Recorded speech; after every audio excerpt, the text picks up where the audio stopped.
बाबा विश्वनाथ, हमारे आराध्य गोपाल कृष्ण, ऐसे अलग अलग धामों के माध्यम से, उत्तर प्रदेश के माध्यम से दुनिया जो सनातन संस्कृति के प्रति सिर झुकाती है, ऐसे प्रदेश में आकर मैं आप सबको प्रणाम करता हूं और आप सबका वंदन करता हूं, अभिनंदन करता हूं। और मुझे इस बात की भी प्रसन्नता है, जिस आराध्य को लेकर के यहाँ जय जयकार हो रहा है, और लोकतंत्र में तो स्वाभाविक रूप से जयकार का भी महत्व है, अपनी स्वतंत्रता की आनंद है। और खास करके मैं अपने इस स्थान उत्तर प्रदेश पे आकर के आप सबका हृदय से आभार भी मानता हूं। माननीय उप मुख्यमंत्री ब्रजेश पाठक जी, आपका भी धन्यवाद। इस मंच पर विराजमान परम पूज्य राघवेश्वरानंद जी महाराज साहब, आपका प्रणाम। यादव महासभा के उपाध्यक्ष और प्रदेश के अध्यक्ष हमारे मध्य प्रदेश के हमारे जगदीश यादव जी, आपका भी अभिनंदन। बीज विकास निगम के पूर्व अध्यक्ष हमारे बहुत अच्छे नेता माननीय महेंद्र सिंह यादव जी ग्वालियर, आपका भी अभिनंदन। इस मंच पर विराजमान कार्यक्रम के संयोजक हमारे युवा नेता मनीष यादव जी, आपका भी वंदन, अभिनंदन। जोरदार अभिनंदन करें मनीष यादव जी।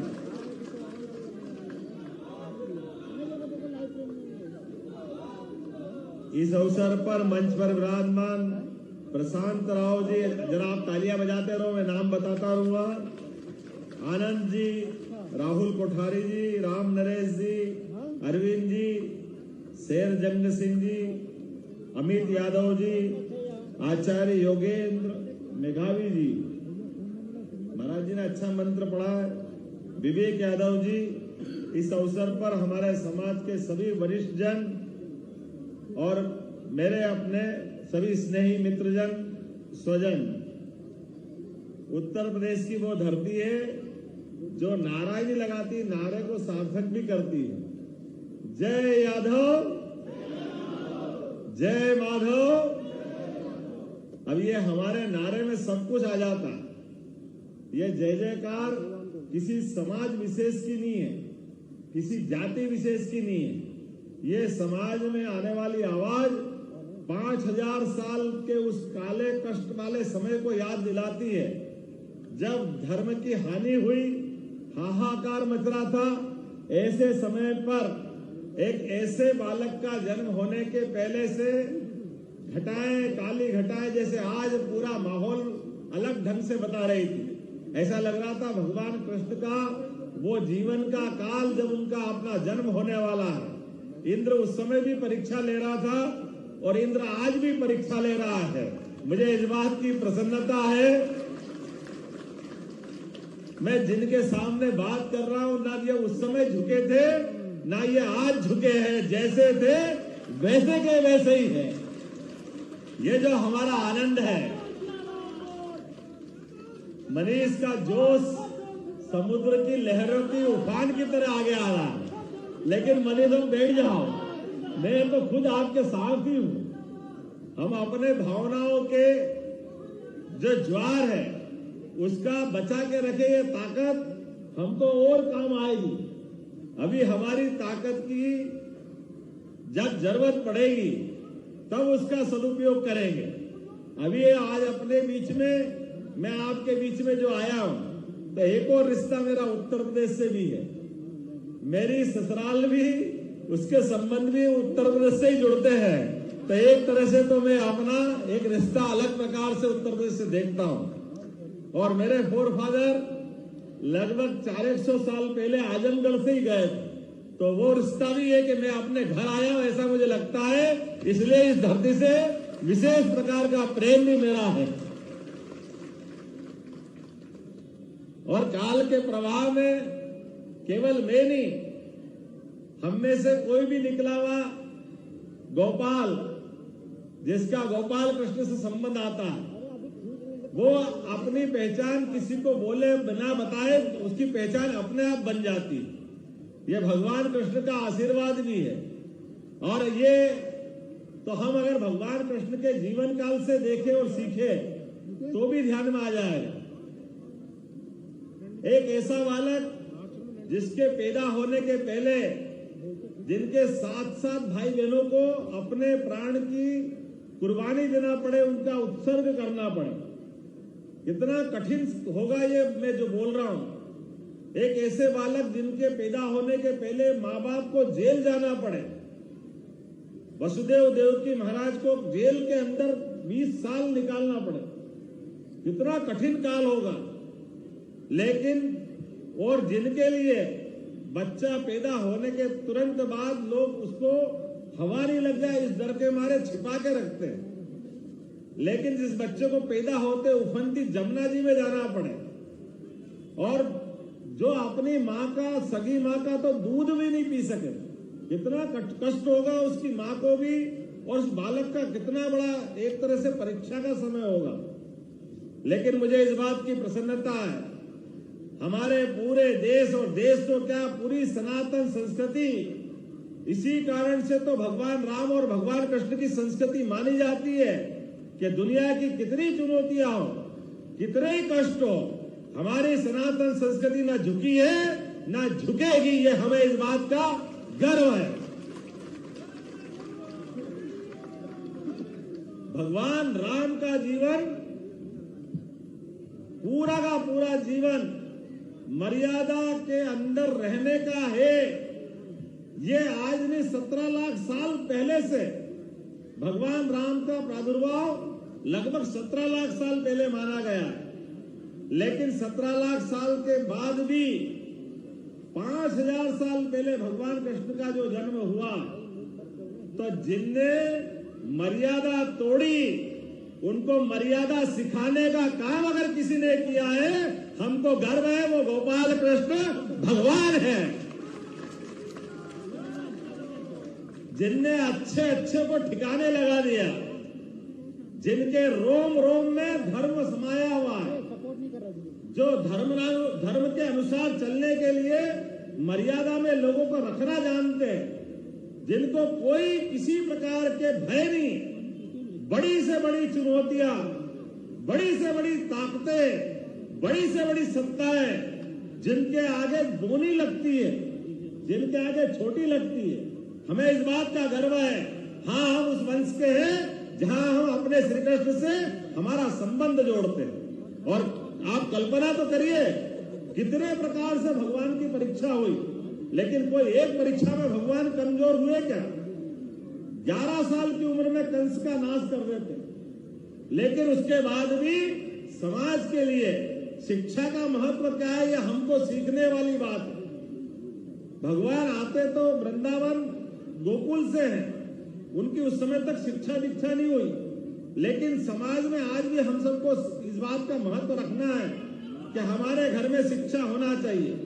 मुझे इस बात की प्रसन्नता है, भगवान ने सबसे पहले कंस के समापन के बाद भी अपनी कुर्सी नहीं पकड़ी, लेकिन बगैर कुर्सी पकड़ने के उन्होंने शिक्षा का महत्व बताया। ये हमारे लिए सौभाग्य की बात है।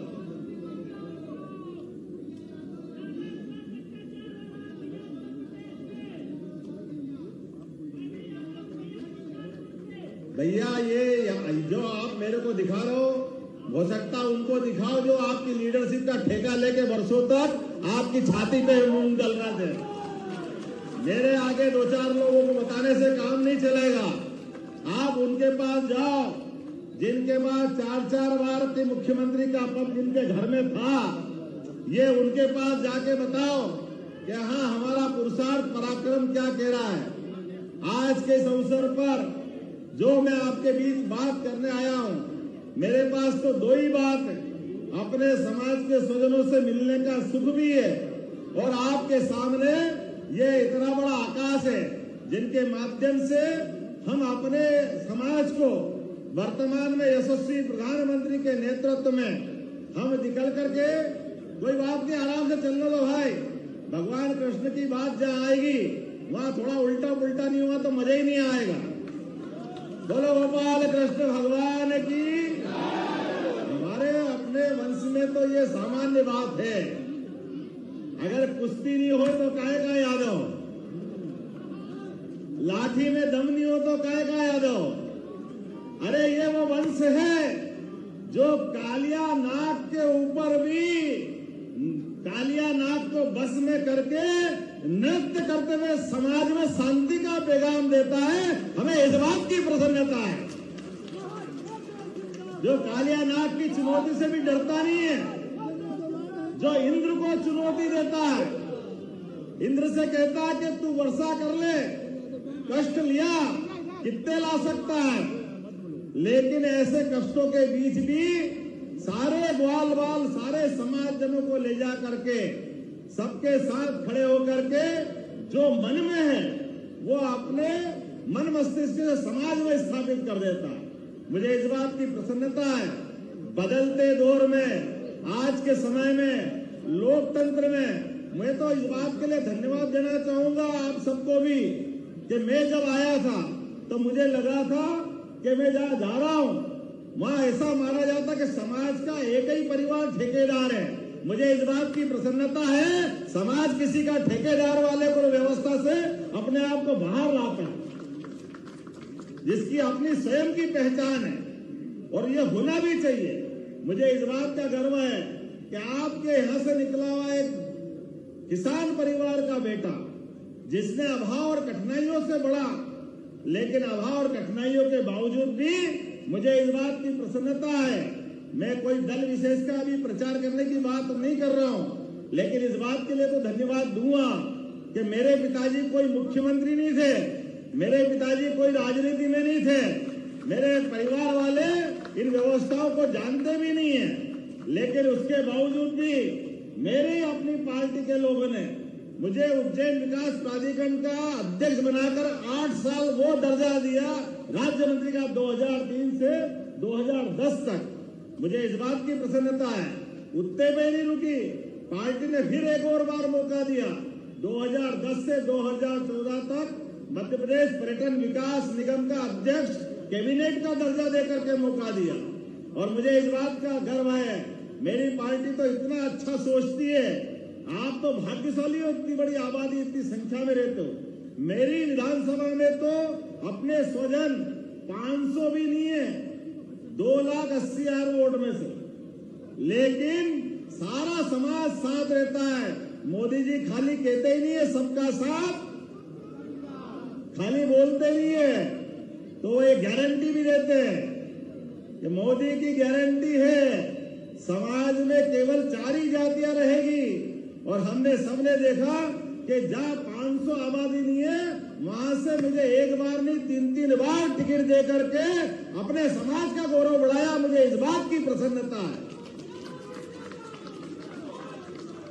और एक इतनी बड़ी बात, अभी मुख्यमंत्री की तो बाद में बात कहूंगा, आमतौर पर जब अपने में से कोई मंत्री बनेगा तो मंत्री को क्या देंगे?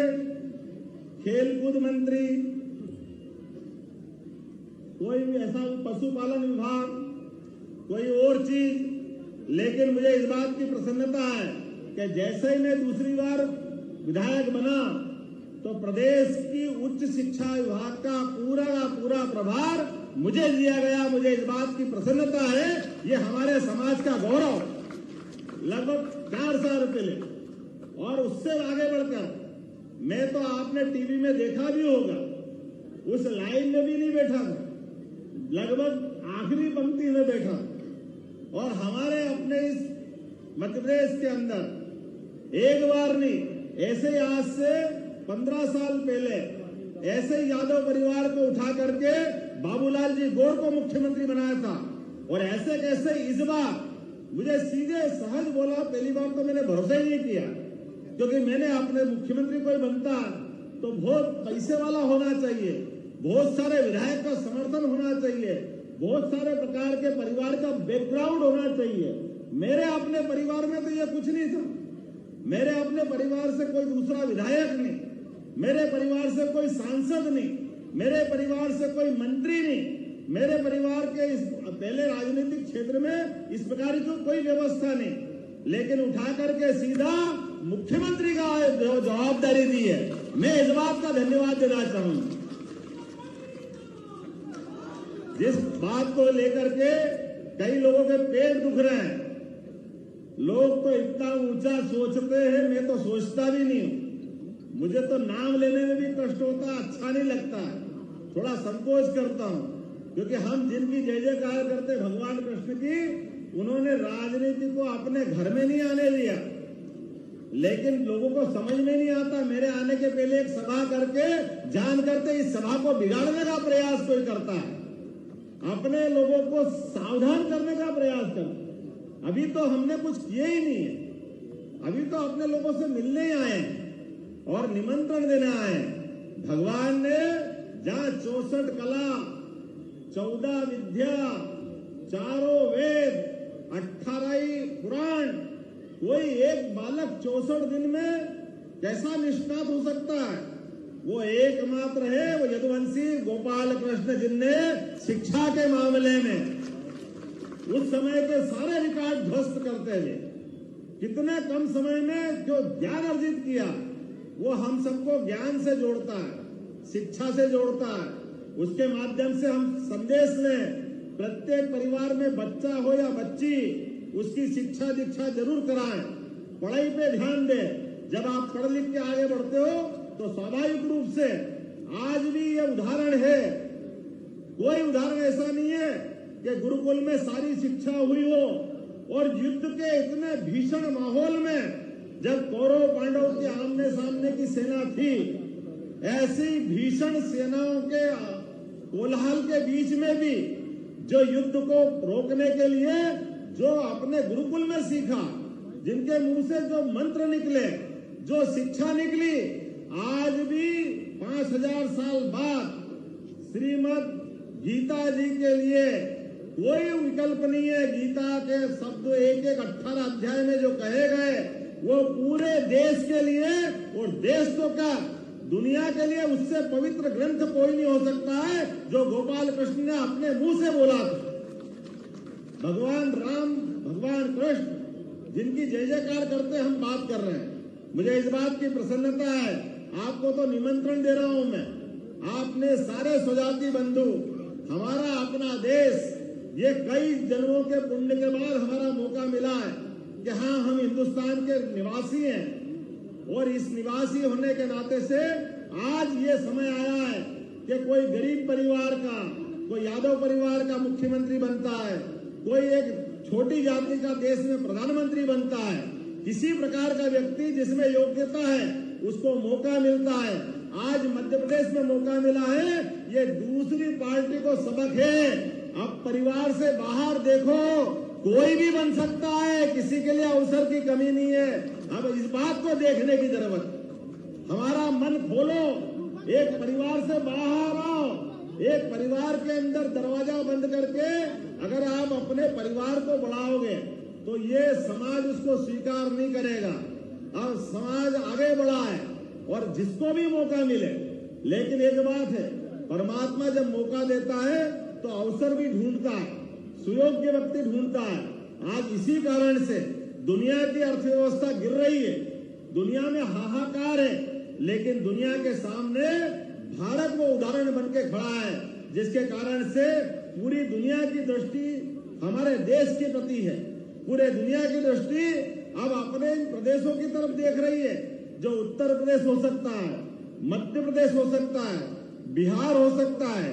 आज बड़े बड़े समाज हमारे इस भाव को लगातार जुड़ करके ताकत दे रहे हैं कि हाँ, कोई भी व्यक्ति जो लोकतंत्र में अपनी बात रखता है, वो किसी वंश का हो, किसी परिवार का हो, उसको मौका क्यों नहीं मिलना चाहिए। ये प्रश्न उठाने वाले तो भगवान कृष्ण के जीवन काल में भी उनके सामने प्रश्न उठाते थे।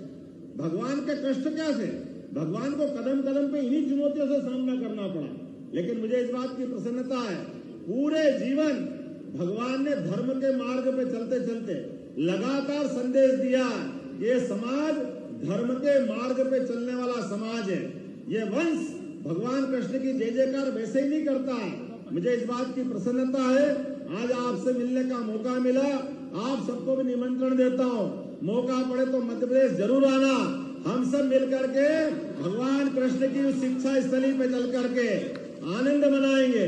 मेरी सरकार बनी, कुछ निर्णय लिए, और निर्णय लेने में कौन सा निर्णय था, सबसे पहला निर्णय किया, हमने कहा हमारे भगवान गोपाल कृष्ण उज्जैन में शिक्षा ग्रहण करने आए, तो जिस जिस मार्ग से आए होंगे, जो जो लीलाएं हुई है, वो सारे के सारे स्थान तीर्थ के रूप में बदलेंगे, उन सबका स्थान अलग प्रकार से जाना जाएगा।